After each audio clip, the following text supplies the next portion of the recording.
ఇది the వేదంశ్ devotional దివ్యమైన కథలు. ఆలయ విషయాలు మీకోసం. గొల్లమరమ్మ తల్లి ఆలయంలో దాగి ఉన్న ఈ రహస్యం తెలుసుకుంటే మీరు కూడా ఆశ్చర్యపోతారు. Double quotation. పూర్వం ఒక చిన్న గ్రామంలో గొర్రెలు, పశువులను పెంచుకుంటూ జీవించే గొల్లల సమాజం ఉండేది.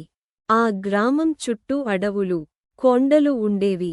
గ్రామ ప్రజలు ప్రతిరోజూ తమ పశువులను అడవికి తీసుకెళ్లి మేపించేవారు. ఒకరోజు గ్రామంలోని గోపన్న అనే గొల్లవాడు తన పశువులను మేపుతుండగా ఒక ఆవు ప్రతిరోజూ ఒకే చోటికి వెళ్లి పాలను నేలపై కార్చడం గమనించాడు. ఆశ్చర్యపోయిన గోపన్న ఆ ప్రదేశాన్ని తవ్వగా అక్కడ ఒక దివ్యమైన అమ్మవారి విగ్రహం బయటపడింది. అప్పుడు ఆకాశవాణి వినిపించింది, నేను ఈ గ్రామాన్ని కాపాడే గొల్లమ్మరమ్మను. నా ఆలయాన్ని నిర్మించి భక్తితో పూజిస్తేమీ పశువులు, పంటలు, గ్రామం ఎల్లప్పుడూ సుభిక్షంగా ఉంటాయి. గ్రామస్థులు ఆనందంతో అక్కడే చిన్న గుడి నిర్మించారు. ఆ రోజు నుంచి గ్రామంలో వ్యాధులు తగ్గిపోయాయి. పశువులకు ఎలాంటి ప్రమాదం రాలేదు. వర్షాలు బాగా కురిశాయి.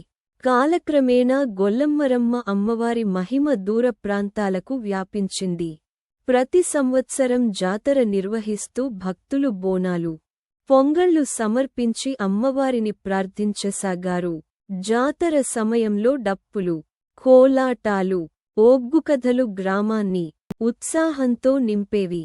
భక్తుల నమ్మకం ప్రకారం గొల్లమ్మరమ్మ అమ్మవారు 1. పశువులను కాపాడుతుంది. 2. గ్రామాన్ని వ్యాధుల నుండి రక్షిస్తుంది. 3. కోరిన కోరికలను తీర్చుతుంది. 3. కుటుంబాలకు శాంతి, ఐశ్వర్యం ప్రసాదిస్తుంది. అందుకే నేటికీ గ్రామీణ ప్రాంతాల్లో గొల్లమ్మరమ్మ అమ్మవారిని ఎంతో భక్తిశ్రద్ధలతో పూజిస్తున్నారు. గొల్లమ్మరమ్మ ఆలయం భీమవరం ప్రాంతంలో ప్రసిద్ధిగాంచిన గ్రామ దేవత ఆలయాలలో ఒకటిగా భావించబడుతుంది. భీమవరం ఆంధ్రప్రదేశ్లోని పశ్చిమ గోదావరి జిల్లా. ప్రస్తుతం వెస్ట్ గోదావరి, ఏలూరు రీజన్ పరిపాలన మార్పుల ప్రకారం లో ఉంది. భీమవరంలో మరియు చుట్టుపక్కల గ్రామాల్లో గొల్లమ్మరమ్మ అమ్మవారిని గ్రామ రక్షక దేవతగా పూజిస్తారు. జాతర సమయంలో భక్తులు 1. బోనాలు సమర్పించడం. 2.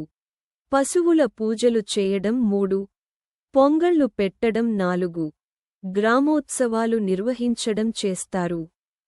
భీమవరం ప్రాంతం. 1. విజయవాడ నుండి సుమారు 160 కిలోమీటర్లు. 2.